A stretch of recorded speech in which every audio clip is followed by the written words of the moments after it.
بسم اللہ الرحمن الرحیم۔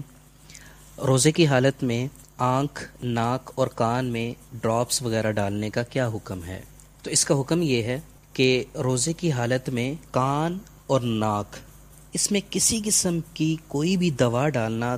کوئی بھی ڈراپس وغیرہ کسی قسم کی کوئی بھی دوا ڈالنا یہ درست نہیں ہے، اس سے روزہ فاسد ہو جائے گا۔ البتہ آنکھ کے اندر سرما لگانا، کوئی ڈراپس ڈالنا، دوسری کسی قسم کی کوئی دوا ڈالنا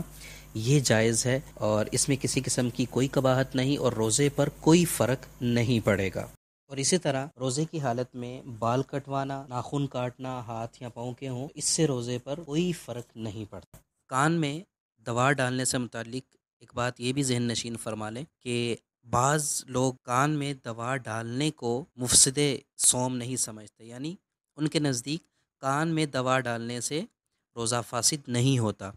کیونکہ اس کا تعلق کسی بھی طرح سے معدے سے نہیں ہوتا، حلق سے نہیں ہوتا ان کے نزدیک، لہٰذا ان کے نزدیک کان میں کسی بھی قسم کی کوئی بھی دوا ڈالنے سے روزہ فاسد نہیں ہوگا۔ روزہ صرف ان چیزوں سے فاسد ہوگا کہ جو بذریعہ حلق، قدرتی جو راستہ ہے اس کے ذریعے سے معدے تک پہنچے، لہٰذا یہ دونوں موقف آپ کے سامنے ہیں، اور